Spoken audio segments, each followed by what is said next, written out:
В отопительный сезон Коми вошла точно по графику. Муниципалитеты, пусть и не с легкостью, но все же нашли в себе силы и средства основательно подготовиться к зиме.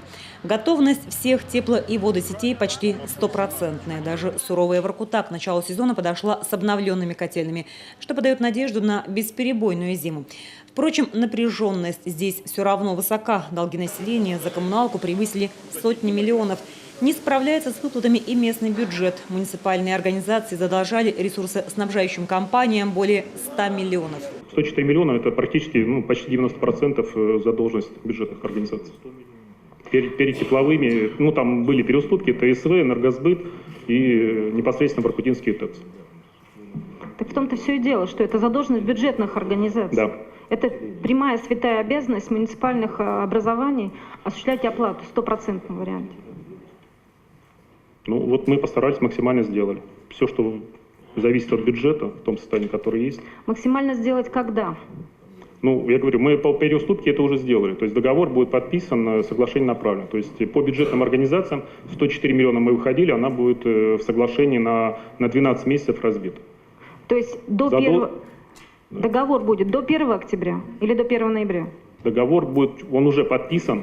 С нашей стороны МОП СТС направлен в Воркутинский ТЭЦ. Системные неплательщики попали и Удара, Сысола, Прилузье. Долги за коммуналку странным образом здесь не уменьшаются, хотя дотации из республики именно на эти цели муниципалитеты периодически получают.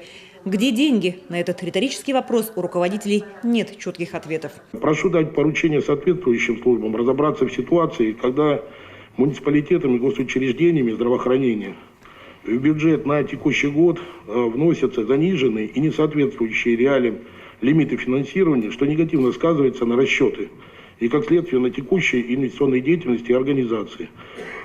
Конкретно на наших. То есть, как на одном из штабов глава Устилимского района вполне откровенно сказал, это было занесено в протокол, что до конца года обеспеченность бюджета на жилищно-коммунальные услуги составляет всего 10 миллионов рублей.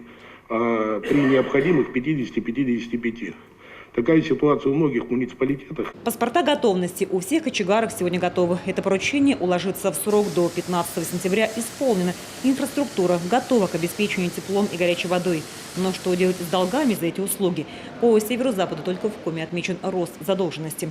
Собираемость платежей самая низкая за последние 4 года. Муниципалы и в этом вопросе оказались бессильны.